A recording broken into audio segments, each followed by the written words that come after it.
Welcome, everybody, to another episode of Pages from Rock Bottom. I'm Matt. This is my wife, Kim. Tonight, we are joined by Becca. Hi. Your discretion is advised. We are going to be talking about domestic violence, substance abuse, homelessness. This episode contains discussion of substance use disorders, domestic violence, homelessness, trauma, mental health struggles.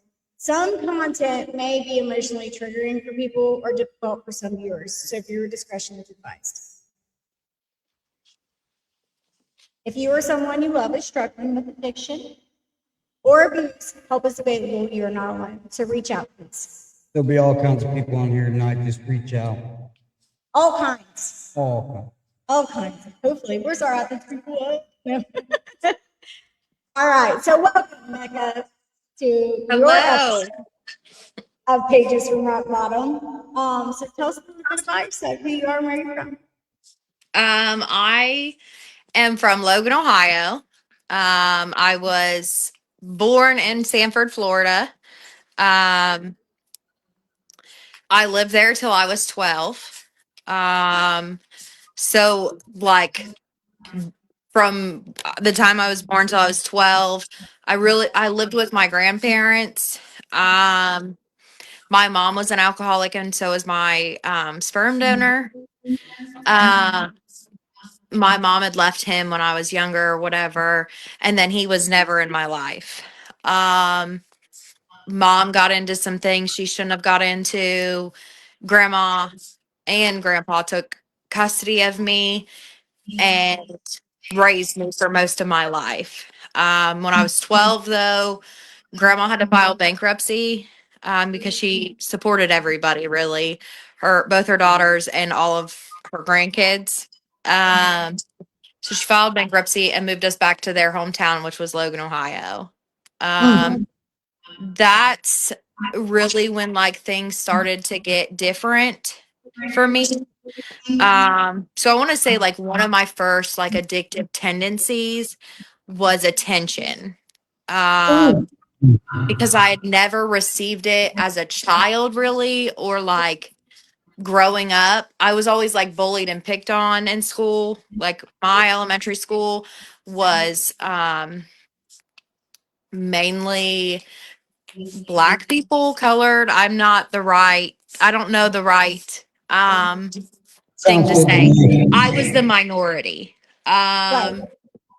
So I was always picked on or bullied or somewhere, something like that. So when I turned 12 and I moved to Ohio, I got attention from guys, really, boys.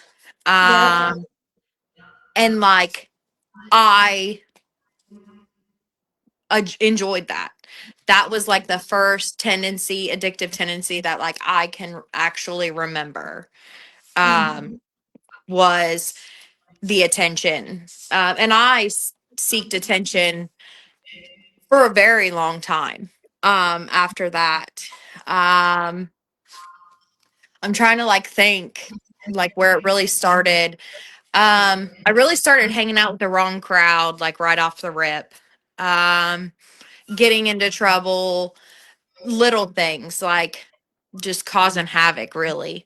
Grandma tried to like do her best to save me, but like I started smoking weed at probably 13. I lost my virginity at 13. I was smoking cigarettes at 13. Just really doing whatever I wanted, sneaking out, all the stuff. And then grandma's like, "Oh, I'm going to pack you up and you're going to go back and live with your dad's aunt and her husband." And I'm like, "Oh, okay." That was terrible. My aunt's husband, this is hard. Because I've never really shared this part, but I feel like it's important in my story. it was a basically, if you do what I want you to do, I'll give you what you want. And so I did. I didn't know any different. Um and it was really just smoking cigarettes. That's really all it was. But again, and it was the attention I was getting from it. Yeah. Like that's like the ground thing for me is attention. Um and I feel like that's like still something I work on today. But then like I was good and grandma let me come back to Ohio. But like I came back to Ohio and hit the ground running. It was the same thing. I was sneaking out, I was smoking weed, I was smoking cigarettes, hanging out with people I shouldn't have been hanging out with. Um and I came back to Ohio in June 2010, and grandma passed away Oh. January of 2011. So not too long after. Um that was like a turning point for me, like not even really like a turning point, like a going down farther than what I already was. Grandma was my mom, my everything. She's the one who really probably had my best interest at heart. She raised me. She knew, the ins and the outs. So I lost her and on a Wednesday, and Saturday I tried Adderall and Ritalin for the first time. Oh, yeah. And it was off to the races after that. Like, the guy I was seeing was prescribed it. So I was doing it every day with him.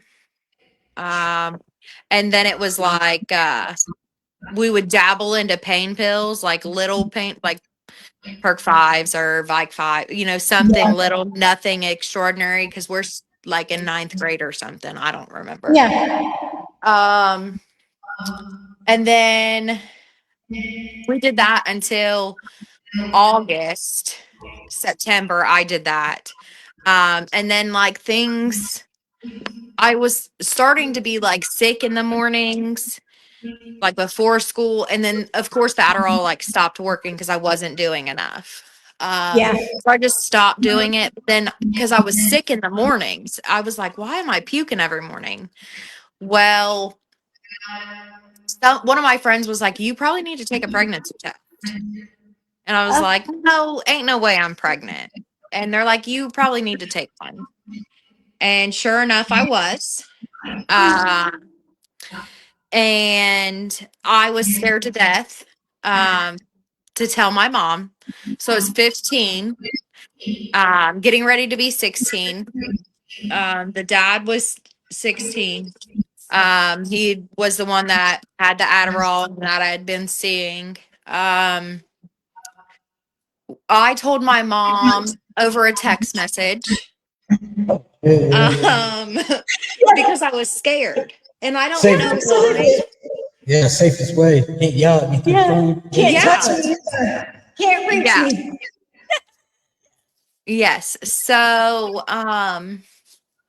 she called immediately and was like, wanted me to put him up for adoption. And I was like so confident. I was like, no, his dad wants to, or the dad wants to be in it, his life. And he's like, okay, we had not told his mom yet. But we eventually did. And, things worked out. We did keep him. His name's Xavier, and he is almost 14 now. Yay. So after I had him, I tried to do better. But it was like, I don't know how to like explain it. He started selling weed.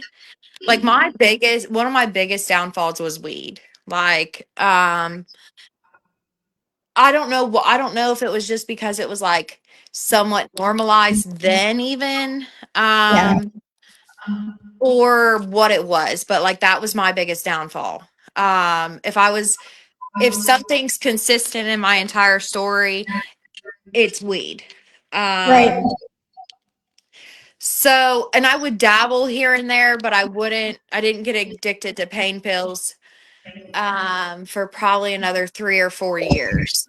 Um, Within that 3 or 4 years, we had got um so he sold weed for probably a year and a half or something until they came and raided my mom's house. So he sold weed out of my mom's house, my mom's little apartment, out of my bedroom. Um, and we both got charges. He took the drug trafficking, and I took the possession and the paraphernalia. But they had caught us before we were 18. So it's on our juvenile record. Um, and so he went to like juvenile treatment, Basset Hound or something. Basset House is what it was. Um, and I stopped smoking weed, but like I was hanging out with the wrong people, and I wasn't like doing anything. I just wasn't using for the majority of it. But then again, unfortunately, we started using because we were still like I was still around the same people. Like I didn't change nothing. Yeah. Yeah. Um, That Eventually, Nothing changes and nothing changes. No, show me your friends and I'll show you your future. Oh yeah, Yeah. that's a good one too. yes, it is. Eventually, like I don't really even. I don't know. Like I ended up getting pregnant with my daughter. Um, my son was 3 when I had her. And after I had her, I was like, I'm gonna go to work. Still with the same guy. Um, and I went to work with someone I've been friends with probably since I moved to Ohio. Um, and she peed in a cup for me. So there was no accountability there. She peed in a cup for me to get this job because I started working at a nursing home in the kitchen. So again, hanging out with the wrong people, which I make my own decisions. I will never put full blame on her, but we co-signed each other's bullshit. Yeah. She's like, you want to go get stuff? And I'm like, oh yeah, let's go. So that's when like my pain pill addiction really took off. Like I was heavily addicted to pain pills. How Um, old was you then when I this started? was 20 into 21. I was so addicted to pain pills that I didn't even realize that I had missed a period and was pregnant with my third son. Until I went to the hospital. Like I went to like urgent care because I had like bronchitis or a sinus infection or something, and it wouldn't just go away like I wanted it to do. It was like lingering, and I'm like, I need to go get something. Well, they're Yeah. like, when's your last menstrual period? And I'm like, I don't know. And the doctor comes in and was like, so you don't know when your last menstrual period is? I'm going to need to give you a pregnancy test so I can treat you properly. And I was like, oh, okay. I'm like, I'm good. I'm not pregnant. Yeah. I'm pregnant. Yeah. So with him, I did not stop smoking weed, but I stopped doing pain pills. So when he was born with weed in his system. So of course that started a CPS case. Yeah. Yes. And I don't know, at the time all of this is happening, I'm 21, going on 22. And I'm like, I got the cool CPS worker who didn't care about weed. I thought at that point in my life that that's what was cool. Yeah. So I stopped smoking weed for 5 weeks or something in order to get them off my back. And then actually I started smoking K2. I don't, Oh, um, I thought I and was having a heart attack. I did that for a while. And that was terrible. I'm just Yeah. going to say right here, right now, those are the worst withdrawals I've ever been through was K2 withdrawals. Yeah. So I don't remember a whole lot. Um, my next big like thing I remember um is the kids' dad going to treatment. So like big boy treatment. He went to Kid's Place in Waverly. I had to think Yeah. about it. So I was still using and I was smoking weed. And at that point I had picked pain pills back up. So I would um go visit him for a few hours. And once I hit the road to come back, I was doing a pain pill or I was headed to my dealer's house in Lancaster, Ohio. Um, Eventually he got out. And in the mix somewhere, I started having a intimate relationship with my dealer, who was also having an affair on his wife. Uh, so that ended bad. That Yeah, I ended imagine. terribly. So then I lost that connection, and that's when I really stopped doing pain pills. For like that was probably the last time I really ever did pain pills. But I picked up K2 again. Um, again, uh, worst withdrawals of my life. Um, so we go visit a friend who was living in Waverly, whose girlfriend broke up with him or whatever. We didn't have any K2. We were sick with 3 kids. Our friend's house is a mess. Whatever. And I find him and our friend like whispering. And I'm like, what are you guys doing? They're like, nothing. You don't need to know. And I was like, no, but I'm gonna know. I said, I don't know what's up, but I'm sick and I'm not doing this. Um, and they're like, well, if you want it, we'll give you some. And I was like, well, yeah, I want it. Little did I know that I just opened a bigger war in my brain when I snorted my first line of meth.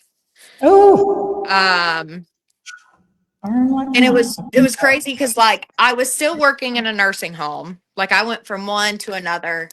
Um, Still working. So I had 2 days off, and that's why we were in Waverly. Well, those whole 2 days off, I did meth the entire time. Didn't stop. Um, so then I go to work on that third day, and I did a big line right before I walked in. Um, and I started feeling funny about 20 minutes into working. And so I went to go get a nurse. And the last thing I remember is I went to get the nurse and I was in the hallway. The next thing I remember is I'm in a hospital bed with an IV in my arm, Oh, wondering what shit. happened. So I fell out and I had a seizure because I was dehydrated because I didn't drink anything or nothing. They found the Yeah. meth in my system, all this and that. I don't know why they didn't tell my work, but they didn't.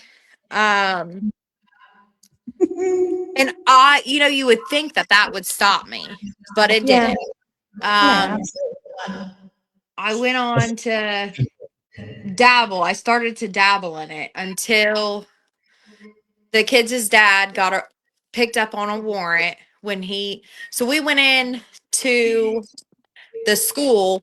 Um, Through all of this, like my kids are, they're hanging on with me. I'm dragging them through hell. Um, my oldest son has autism and we had moved. And so he had to switch schools and things were just crazy. Well, the kids' dad wanted to go into the school board office and he was like flipping out. And I'm like scared in a chair or something. Uh, Yeah. And so they have to come and like they have a policy or something where they come and check because of a pissed off parent. So they did that and he had a warrant, so he was taken to jail and had to do like 90 days or something. Well, that sent me off to the races.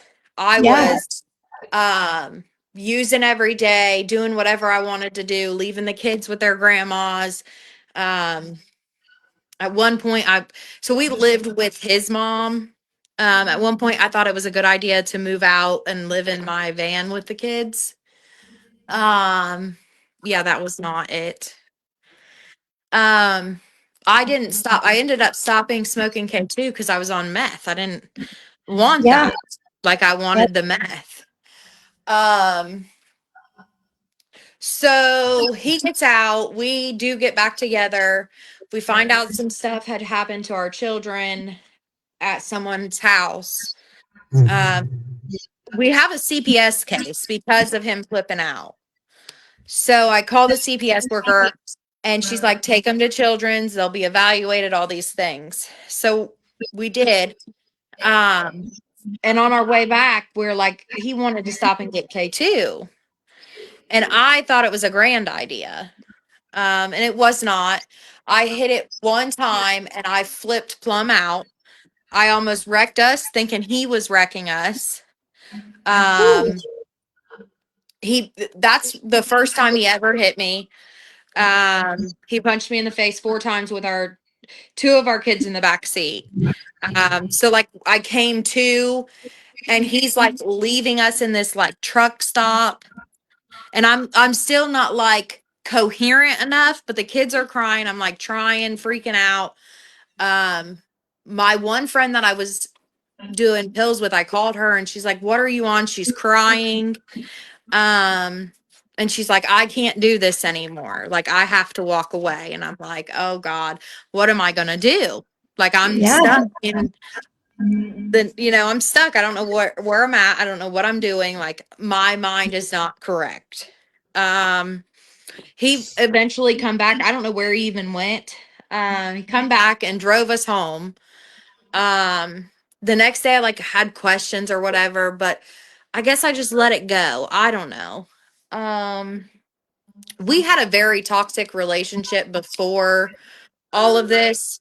Um, it was before all of the meth use started. Like, I we it was mentally abusing mainly. Gaslighting. He was a narcissist. Really just made me believe that I was the crazy one. You're Um, the problem. Yes. yes, I was the problem, all these things. So, and I let it go on for a while. Yeah. So, um, and I continued to let it go on. Even catching him cheating, I stayed with him. Um, and it went on till this is like mid-November. The end of December, it was literally the end of December. 12/31/2019, he hit me and whatever for the last time. And I jumped out of a car while it was moving, and got away from him. And I went to my mom's and my cousin, who's like my sister, called the cops and charges were pressed. Um, and I thought that that was the end of it. Only like not knowing that I was the problem. Uh, I still I did something. I left my kids at my mom's and I come back like the next day or something. My aunt and her boyfriend are like flipping out. They're mad. I get in a whole screaming match with them. He calls me a meth head and I'm like, and you're a weed head. You're no better. Like it was Yeah. crazy. So they kick me out of the house. I'm not allowed to come back. Me and the kids. Um, At that point, I didn't know what to do, but our CPS worker, I did call her because I knew that that was the only option I had. She got us into a domestic violence shelter. Yeah.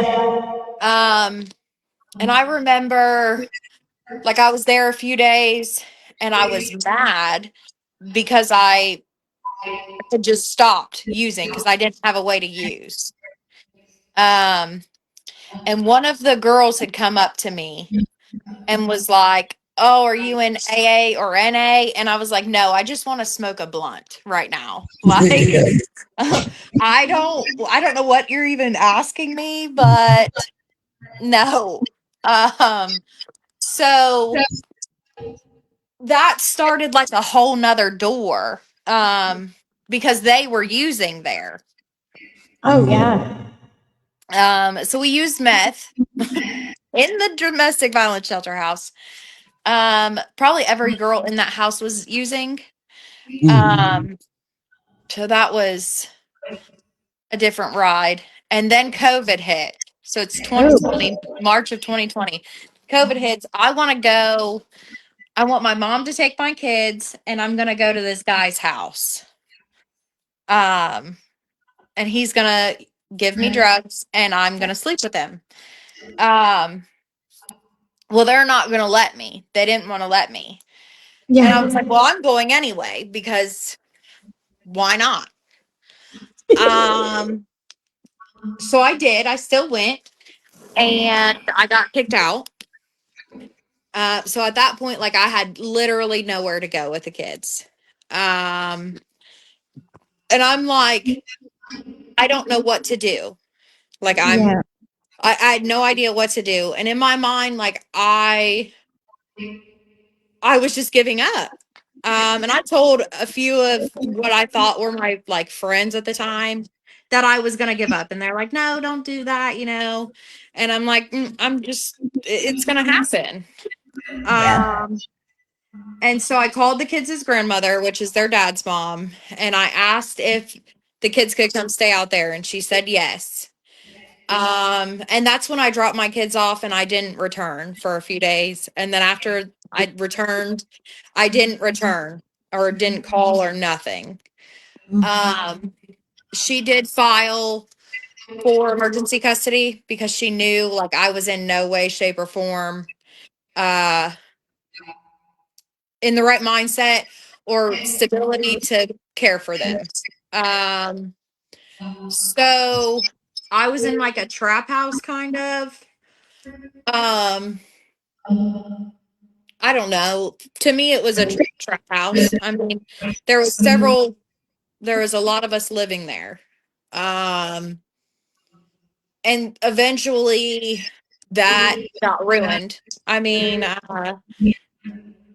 it's. I don't know. I don't even really understand how. I know I left this guy that I was sleeping with, and it was like I was kicked out, and I was like, okay. So then I went to another house and was kicked out of there because I'm messed out and I'm mean, I'm angry, I'm all these things. And then I really had nowhere to go. So I did call my mom, and my mom's like begging me to do something different. And I'm like, I don't know what you want me to do. I said, I just need you to take my stuff. And she's like begging me still. I'm like, just take my stuff. I'll be okay. I'll get a hold of you in a few days or something. She's like, okay. Um, And so at that point, I went and I slept. It's the trestles, is what they call it, but it's the train tracks. Oh, I yeah. really like slept, but that's where I stayed for a while until this woman that I had met like in my early teenage years found me. Like she was walking or something and seen me, and she's like, "What are you doing?" And I was like, "Oh, I give her a whole spiel," and she's like, "I have a place like you can come stay." Um, and through like me being in these trap houses or whatever, my kids' dad is still trying to like he went from SAR to the crisis center to treatment. So he's doing good and is trying to get me to go to treatment. And I Yeah. keep telling him no. I'm like, I'm not ready. Like, I'm not gonna waste anybody's time. Like, I'm not ready. I'm not gonna stop using. Um, this is what it is. Like, this is my life, and that's what it's gonna be. Um, so I go to this lady's house, and she lives with a few other people, which was fine. Um, and I don't know if it was the fact that I was on the streets, but it was like, damn, like nothing's going to change if I don't change it. Like something clicked. And so then the next day when my kids' dad called, I was like, I need to do something different. Yeah. So we called, he helped, he was on three-way with me. When I called and got a bed set up, and they're like, can you get a ride down here? And I was like, yeah, my mom will bring me. I didn't even ask my mom yet, but I'm like, I know she will. um, so I did, and she like cried. She's like, are you sure you're gonna go? And I was like, yeah, I don't have a choice. Yeah. Like, I can't stay here very long. Said, so that's literally the only choice I have. Um, I remember I went back to my mom's house the night before I went to treatment, and my aunt is like, what are you doing here? Like, she was so mean to me. And I was like, I'm going to treatment. And she's like, are you? And I was like, yeah. I was like, I don't know what you want me to do. Like, I can't show you any proof until I go. Yeah. Um, so my mom brings me down to a place I've only been when I was using. When the kids' dad was in treatment before. Um, and I'm like, I don't know nobody. I'm lost. I don't know what to do. But I just do what they tell me to do at this point. I go to the crisis center. I'm there for a few days because they have to test me for COVID. Um, a- After the crisis center, they put me in like a bucket house, is what they called it. And then they tested me for COVID, and I was sent to West Union Mm. to go to treatment. Um, I I don't know. Um, I remember I wasn't like clicking with the one house I was in, and something blew up in like process group. Um, and I was like, I want to leave right now, but like I literally know that if I leave, I'm gonna use. Yep. And I told the director of the whole thing that, and she's like, oh, we can't have that. And they moved me houses, and I did really well, and I graduated. Um, at some point, I stopped talking to the kids' dad completely. He did his own thing and is still doing his own thing. Um, I also got charges. Um, After I went to treatment, they indicted me on aggravated drug trafficking and aggravated possession of drugs due to someone wearing a wire on me. Um, so I fought, or I didn't fight it, but I went to court for that. I ended up going to sober living in Portsmouth. Um, and when I got out of sober living, that first addictive tendency came out where I wanted attention. Um, and I knew that I could get the attention I was looking for now, even more than Yeah. I ever had. Um, and so I got that. I ran through the guys like a guy would run through a woman. Yeah. It was it's not my most proud moment, don't get me there, but I was like, oh, I just liked the attention that I was getting. Yeah. Uh, I did get a job at B-Dubs. I worked there for probably a year or something. Um, I ended up meeting the guy I married. Um, and I don't know if it was, I don't know what it was, but something switched. when I met him and we talked, I just wanted to stop. Like I only wanted his attention. Um, we ended up getting together. I moved out of sober living into a 1-bedroom like apartment or whatever. Um, and then after I moved, it's probably 2 or 3 months later, he starts using. He relapses. And I am like, I don't know what to do. I'm real like, I want to people please. I want to fix him. I want all those things. Um, he, I mean, he battles his addiction for a while until he finally says he's going to go to treatment. He goes to treatment, gets clean. Um, but it's like 2 months later, after 2 or 3 months later, after he got out of treatment that time, he starts using again. Um, he uses for probably 2 months or something. And through this whole time, I'm working. So I ended up getting a job in treatment. And so I'm working in treatment. And I'm like doing my best to hang on. Um, and I'm trying to just pay the bill, pay the bills, do what I gotta do. Um, and I'm like, I don't know. Uh, just trying my best, really. And then he goes back, he goes to detox for a week and is like, I'm good, I'm good. Well, then we move to his childhood home, which is on the west side of Portsmouth. Um, and that was probably one of our biggest mistakes. Um, he knew exactly where it was and when to get it. And it was off to the races for him. And I, again, did my best. Um, he was working. Had started in the union. So he's like, and this is me probably justifying it, but like he was working and helping pay the bills and made sure the bills were paid. But we were still living paycheck to paycheck, Yeah. barely. Um, and so I justified it for a long time.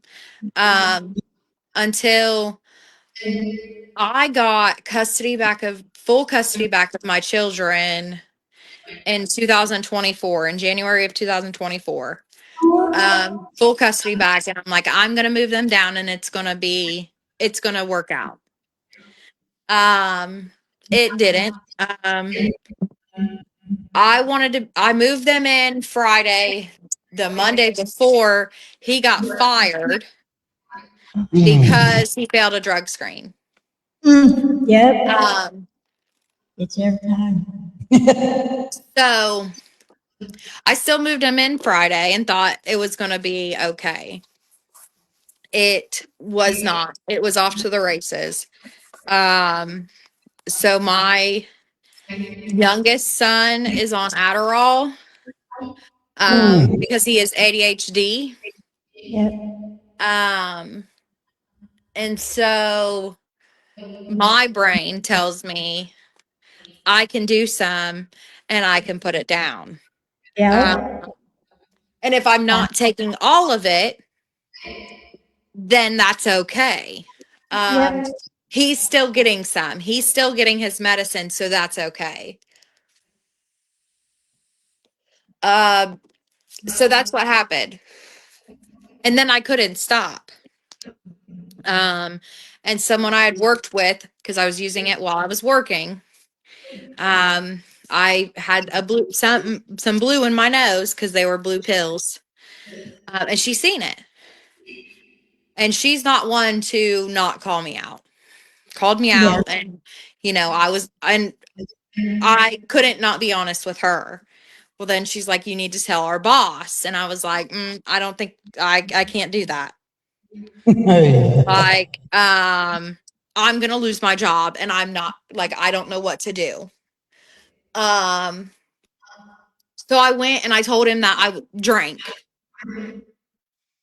and thought that was okay. So they put me on leave, did a drug test, and I was like, I'm going to go and do outpatient, and that's going to help me. That did not help me. Because when my son got his next prescription, it was right back off to the races. And I was like dipping and dodging outpatient so I could get it out of my system before I had to screen for them. Well, I didn't dip and dodge too well because they caught it. Yep. So then, and they were reporting my drug screens, like sending progress letters to my work. Yep. We always think we can outsmart them. Yes. Yeah. I'm too So good to be caught. yeah, I was like, I'm not gonna get caught. I'm good. Yeah. So then I was fired. And so the day I was fired is actually my clean date. Because I used the day before, which is August 16th, 2024. Hey, Jay's birthday. So the guy is still using, my kids are still in the house. I'm trying to I'm trying myself to stay clean. Yeah. And not make it go farther than what it already had. And I'm still seeing outpatient. So, this counselor put it in my ear several times that I need to go back to treatment. And I'm like, no, like, I don't want to send the kids back to their grandma's. Like, no. Until she caught me on the right day. And the way she worded it was how, something about their grandma. And I was like, I don't know. She's like, well, why don't you call her and ask her? And I was like, I'll text her. And Always easier. always. So I texted her and said, if I needed you to get the kids back, would you? And she immediately called. Damn it. And ensured that I was okay, kids were okay, things like that. I did tell her that my boyfriend at the time was using. I didn't include my information. But I told her that I needed to get out of the house and the kids needed out of the house. So we made a plan for her to come get the kids. Because at that time I didn't have a car either. My car blew up, and both of the cars that we had were his because he had bought them. So I was leaving him. That was the plan. I was leaving him. I was going back to treatment. And that's what it was going to be because he wasn't going to go to treatment. At that point, he wasn't ready to go to treatment. And so that's what I did. I went back to treatment. And when you go back to treatment, they take your phones, your phone. So there I was for a week, bored out of my mind. I still have a sponsor. She's like, you're gonna hate me, but you're gonna start your first step over again. And I was like, okay. So I did, and I did that in 3 days. I had it done in 3 days. It's 69 questions. I had it done in 3 days. So, but I toughed it out for the week or whatever it was. They let me call the kids every night. But of course, once I got my phone, I started talking to him again, trying to get him to go to treatment. And I thought he was going to go, probably for like 3 weeks or something. And I was like trying to hide that I was talking to him because I didn't want people to look at me differently. Because I was like, I am trying to like heal from this situation, but I'm like feeding into it also. And I can't remember who I was talking to, but they're like, you just need to block him and just be done with it. If he's not going to go to treatment, block him. And so that's what I did. I did block him for probably 3 weeks. Well, he was still blocked when he went to treatment, actually. But he had a car that was in my name, but it was his, but it was in my name. Um, and my birthday was coming up, and I was like, "Oh, this car needs to be out of my name. I could just, it needs to be out of my name." Um, and I try to get him to get it out of my name. He won't, or he can't, whatever. He's using big time, like heavily. Uh, I even met him with a friend of mine and gave him the title to the car that I'd gotten so he could, like, so I signed it and everything, gave it to him so he could get it, out of my and then I stopped talking to him. But I still had a phone number that he was using. And I think I texted him one night or something to see if he had gotten it out of my name. And he said no, and he just wanted to meet up with me to talk. And I don't know what made me give in that night, but I gave in.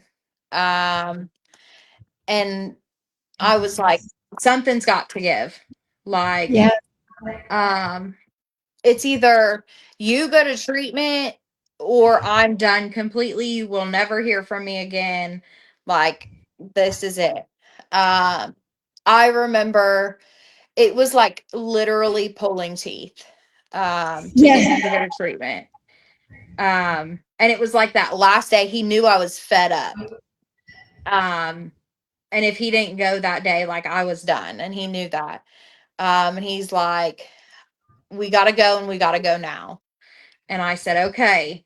And I knew, like, I wasn't going to be back in time for my curfew. And I was like, you know what, let's just go because I'm not going to risk you not going.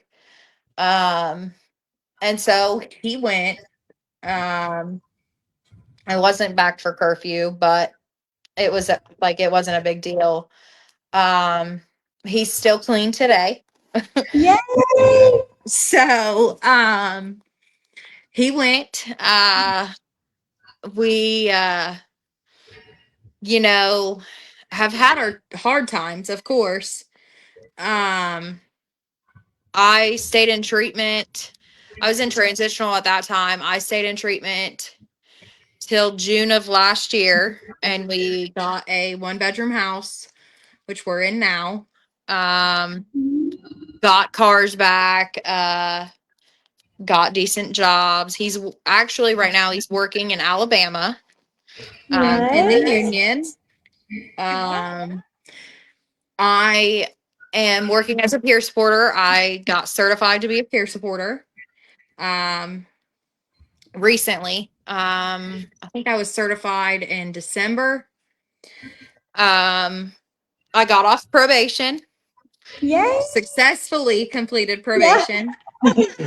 Um, Not unsuccessfully, and that does not happen. unsuccessfully. Yes. We have our kids in our life. So I have 3 kids. Xavier, Addison, and Chase. Xavier's almost 14. Addison is 10. And Chase is almost 9. He also has 3 kids, Jordan, Jason, Jackson, who are 14, 12, and 10. So together we have 6 kids. Um, That's not a but lot. no, not at all.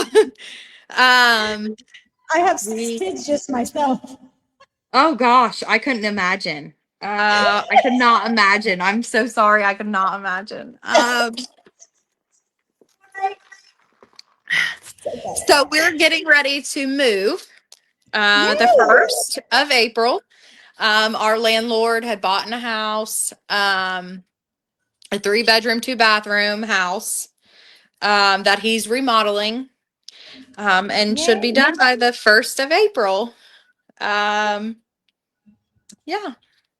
That's awesome. So I know.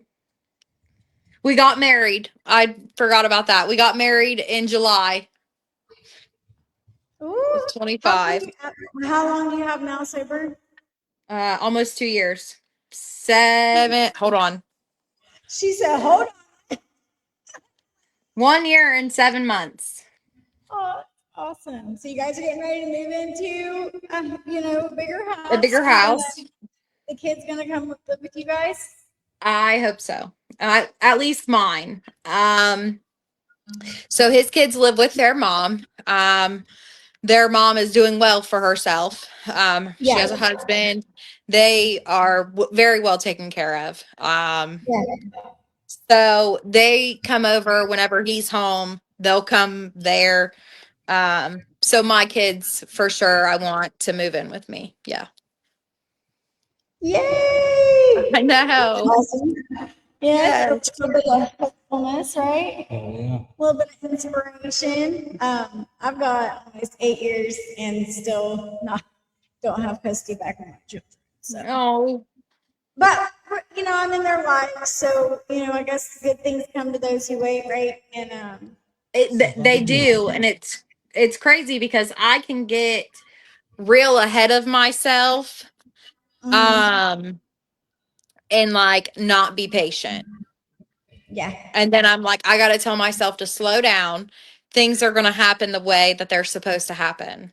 Um, yeah, in this year and 7 months, like I've done a lot of work on myself, with my sponsor, and with the people in my life, because yeah. like I'm more self-aware now than I ever was. And I've really worked on a lot of that. So, So, what do you think was different this time for you in sobriety that it wasn't that than before? The other times that you got sober. I took suggestions this time. I know that Oh, that's so cliche, but like I took the Yeah, suggestions that my that's sponsor true. told me to take. yeah, She's yeah. like, That's amazing. reach out and talk about how you feel, find out why you're feeling that way. Don't stop reaching out. Like that is the biggest thing you can do, especially when the phone is 1,000 pounds. Pick it Yeah, up. Like yeah. that's the biggest thing. But I took the suggestions of my sponsor. I worked the steps. I haven't finished the steps, but like I'm still working on them. I still talk to her 2 or 3 times a week. I have clean, sober people in my life, who support me and love me unconditionally today. I do go to meetings. I have a home group. Um, and I just try to be better than I was yesterday. That's about all you can do. So, how hard was it for you to to stay sober when the person you was in love with was still using? Oh God. That was hard. Because I fought with it for 3 years, I think it was. It was hard not to just pick up myself. Um, and just go and do whatever I wanted to do. I think the thing that helped keep me sober the longest was my job. Mm. Mm. Was my job. All right.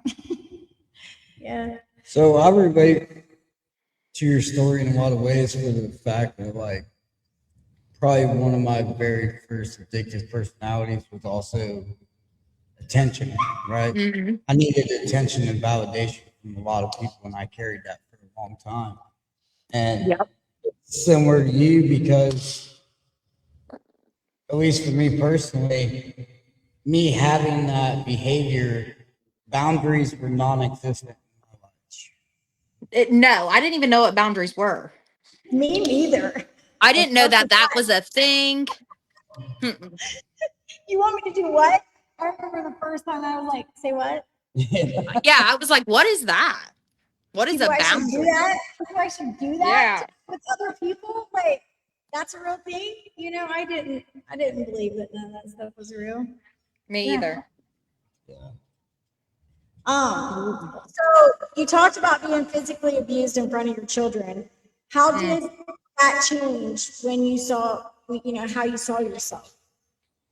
Um, I didn't see at that point, like I was so beat down and broken.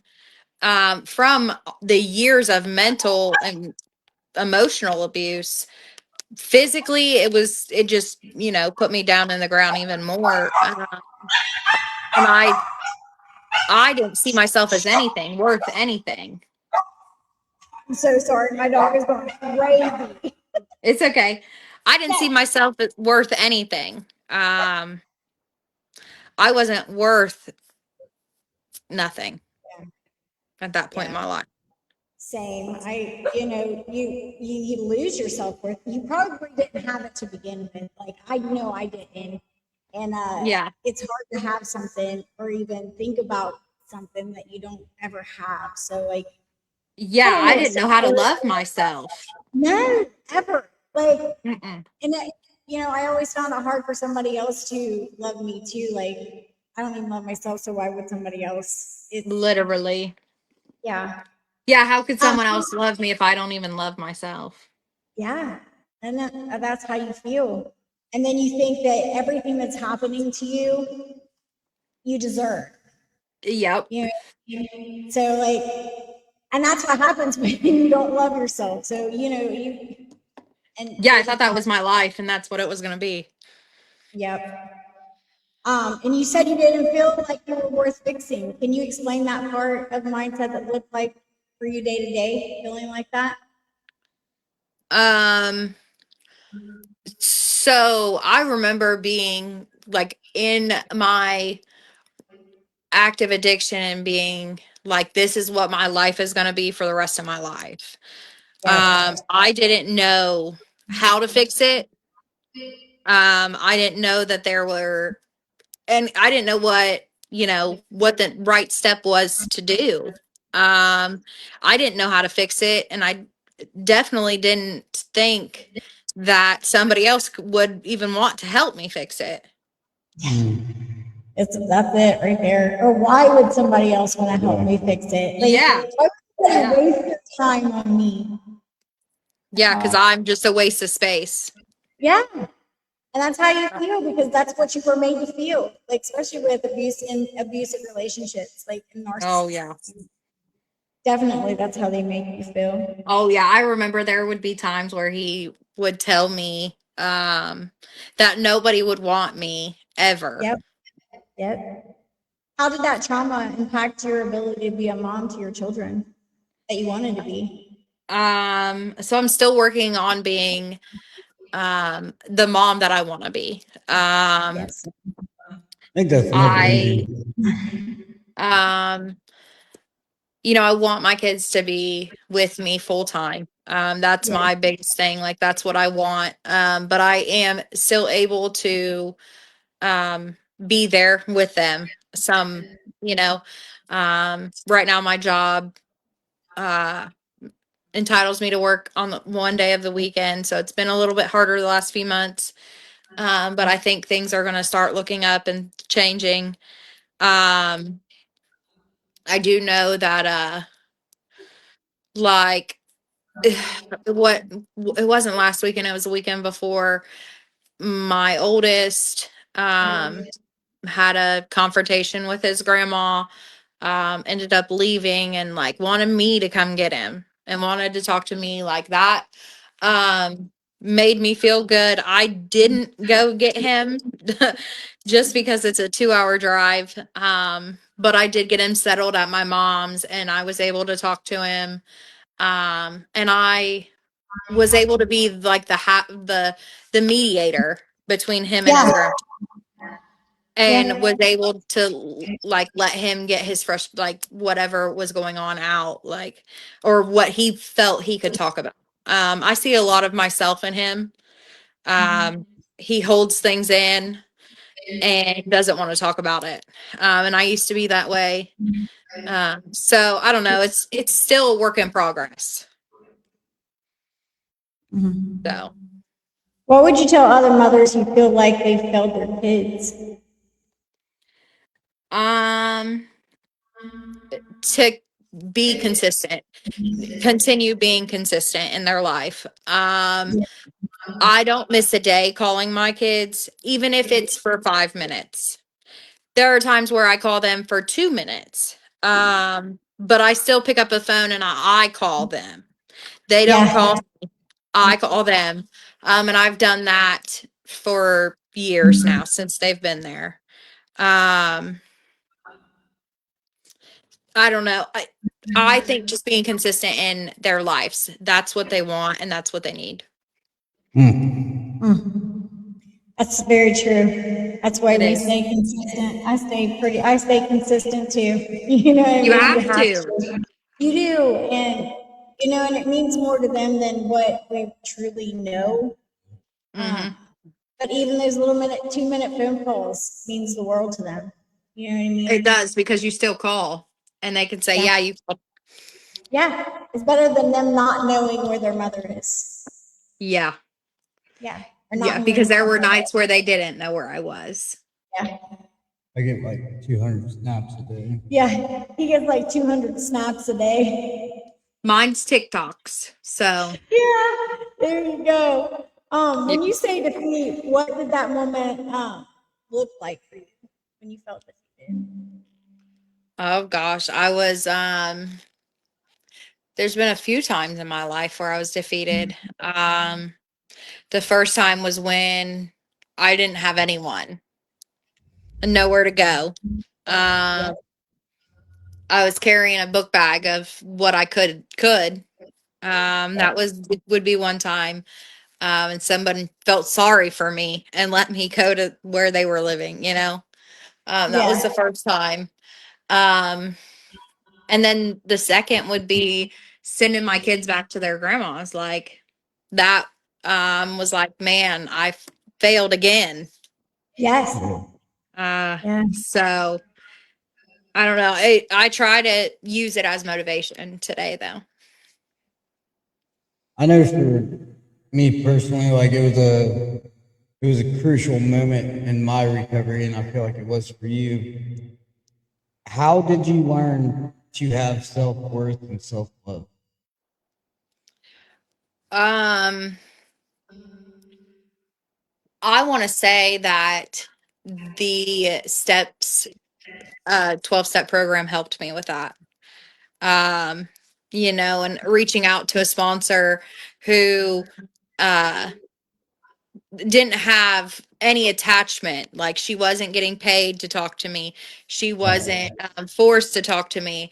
She picked up the phone because she wanted to. She sat down with me and listened to me and talked to me through some things that I really needed. Um, people showing up for me in ways that I didn't think people would ever show up for me.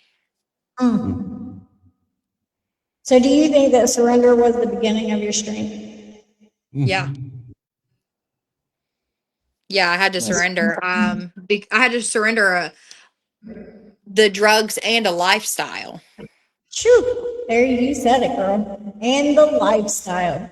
Yes, because that lifestyle can keep you um Yeah, in a whole nother like dimension. Oh yeah, yeah, I'll justify the fuck out of yeah. it. Just to stay there. Oh Yeah, why the yeah. hell do you want to go get a job when I can make more money on the couch? Yes. Yeah. Yeah. It's crazy, Yeah, how our addiction controls us like that. whatever lie I had to use to justify it to myself. You know what I mean? Yeah. Oh man, Yeah, that's literally it. doozies. So, what was the hardest part of early sobriety for you? The very beginning. Um not knowing what to really do. And not knowing like what was happening in my brain. So when I first got clean, I didn't really know about like mental health issues or disorders. Um I didn't know that I was bipolar. I didn't know that I had depression. I didn't know I had anxiety, like all these things. So that was hard to like navigate. Um Mm, because there would be days where I'd be bouncing off the walls. Um Man, yeah. and then other days where I wouldn't want to get out of bed. You couldn't force me to get out of bed. yeah, So, that was the hardest part. And then like I learned those things and I started on medication, which those helped for, a period of time. And you got to change stuff up all the time. I got a pretty Yeah. good combination going right now. So, So how did you learn to feel emotions again? What was that like? oh God. Was it Um, always fun? Funnest part of recovery. so for a long time, so I had like 4 years clean before I relapsed again. A lot of those, like I hid my emotions. And I didn't really tell people how I felt. Yeah. So that was something like I had to work on. And I had to like identify things within myself. Um, and like I try my best today to feel those emotions when I feel them and Yeah. not suppress them or hide them or shut people out. Yeah. Yeah. I guess So, to say Yeah. yes. I'm gonna deflect this shit with humor. You know what I mean? Yeah. Yeah. Those are always good ways, but let's not do that. No, I gotta fucking process myself and figure out what the fuck's going on. Yeah. And why. Yeah, I think sitting down and processing them helps also. Like, It this does. is how I'm feeling. This is why I'm feeling this way. How can I work on feeling that? Like, what can I do to change how I'm feeling and why I'm feeling that way? Yep. What coping Uh, skills I use or yes. tools Yeah.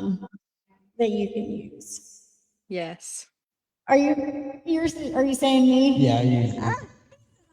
You? I utilize my husband a lot. He gets all the tea. Yeah. I have like 4 people who are like my number one calls, and sometimes I have to choose, and then I'm like, sometimes they all get a phone call, so it's fine. Yeah. Yeah. The more the merrier. Probably Yeah, the because they're better. all gonna. So 2 might tell me one thing, one will tell me something else, and the other will tell me something else. Yeah. So, or they'll just all say the same thing, or they'll all say different things. Like, it it always helps. Like, this is what I've learned, like to have that support network, because what if my husband's working and he doesn't pick up? Well, then I'm on to the next one. My sponsor, what if she's working and doesn't pick up? Then on to the next one. My 2 best friends. Somebody's going to answer the phone. Yeah, that's what I used to tell everybody. Like, always have sober support of 10 people. At least 10 Literally. people. So that way you know. And all my groups, when I would do groups, at Brightview, I'd be like, you have to have 10 people. At least 10 Yes, you people. have to have, a select few people, because people are people. Like, we have lives today. Yeah. And And we they have can't always lives. pick up the phone. Yeah, for sure. Um, so you said recovery is your life now. What does that look like on a daily basis for you? Um, I literally, I, so I go to meetings almost every day, which my job does entitle me to do some of that. Um, but I try to get something out of it, even Yeah. if, uh, my clients are there. I still listen, and I still pick something up and leave with it. Um, I try not to make my job my recovery, but they help me more than will ever know. I have a home group today, which I did miss it today for this, which is fine. Um, it's okay. They're okay without me. um, I have a support network. We have this, like, it's not like an actual meeting, but it's like a women's meeting. We read the JFT and go, like, everyone talks. And I feel like that helps me a lot to have empowering women around me. Yeah. And I surround myself with people who are working a program or have the best intentions. Hell yeah. Early Um, on, I had to find people that had what I wanted. Show me yeah, your friends, I'll show you your future. literally. That's it. It Well, really Missy is. said, feeling them, talking about your feelings, she said, how did you handle them all? Um, some days I can handle them and some days I can't. Yep. Some days I'm able to utilize my coping skills, reaching out. I know this sounds terrible, but I distract myself. Um, Yeah. I will recognize that I'm feeling that way, and I will ensure that I am not going to go off on the wrong way, I guess. I utilize prayer also. I know that's like kind of controversial, but that's my higher power that I believe is God. And I'm like, Whatever take works for this. you. That's it. It's your program. I'm Whatever like, works for take you. this because Hell yeah. I do the uh, same thing. I Sometimes can't I just handle it. tap in. Yep. I'm like, Yeah, I'm okay, like, Jesus. Okay, yeah, like take it. Jesus. I can't handle it. And today I fall short still. Yeah, I'm not same. perfect.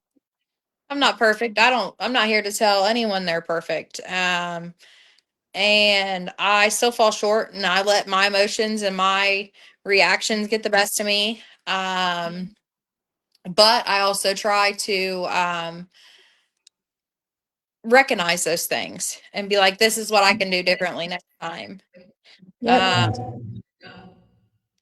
my one of my biggest coping skills is reaching out and talking about how I feel, especially if Yep. it's to several different people. Yep. Takes weight off of it. Yeah, sure. I mean, doesn't give Yeah. it power anymore. Right. Takes away the power. Yeah. So, what would you say to a woman who feels unfixable right now?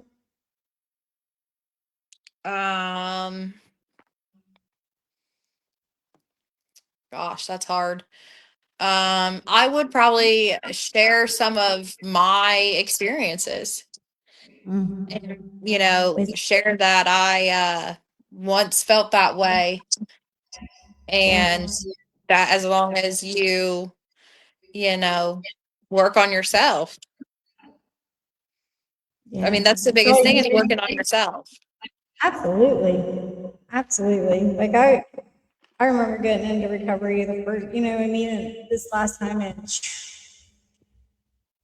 I was terrified to work on myself, but I knew that's where it was going to start for me, you know? Yes. So, step 6 is your character defects. Well, yeah. Oh God. I Yeah, was baby. ready. I remember I messaged my sponsor and I was like, I'm throwing this shit away. Yeah. And she's like, what? I'm like, yeah, I'm done. I was like, I'm not doing this. I said, this is bullshit. She's like, Why you're did not going to throw your, you Yeah. yeah, she said, you're not throwing it away. She's like, you're going to be okay. What's wrong? And I'm like, I don't want to look at none of this shit. I don't want to Yeah, look we at any of it. never do. But I did, and Um, I got through it. So, you did, and yeah, you didn't throw it away. I did not. Nope. No, still have it. Still have it, it's still here. Yeah. That's good. Means you're doing something right, right? I'm gonna say that, yeah. I mean, it seems like things are happening for you though. Like you're still early in recovery. You're doing good. Your peer support. Um, Yeah. I try to make a difference in people's lives today, or, as best as I yeah, can. yeah. That's all you can do is help somebody else that helps you in return. It does.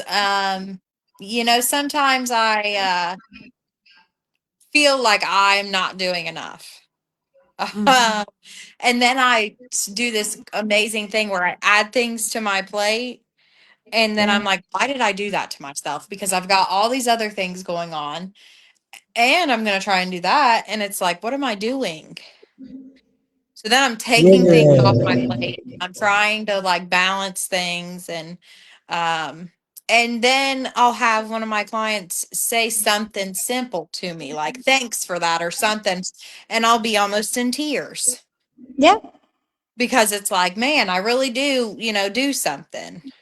Yeah. Like a few weeks ago, I want to say it was, I have one client who's real like shy and reserved. Um, Mhm. it was hard for me to break down a wall to get in to talk to her or anything. Um, but she finally, opened up with me and stuff. And then one day we were in a meeting and it was a rotation style meeting and it comes to her and she shares.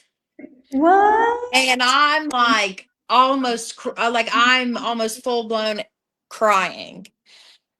And Progress. oh my gosh, yes. Yeah. Like that It she makes no felt safe sense. enough to share anything. It just, I don't know.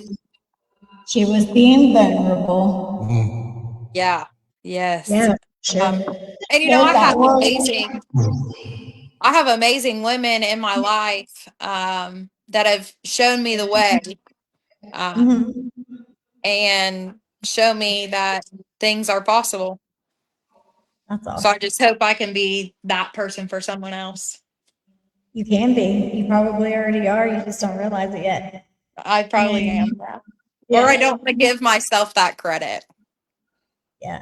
We never do though. We never look at ourselves like that because you know what I mean. I don't We just ever don't do look it. at myself like that.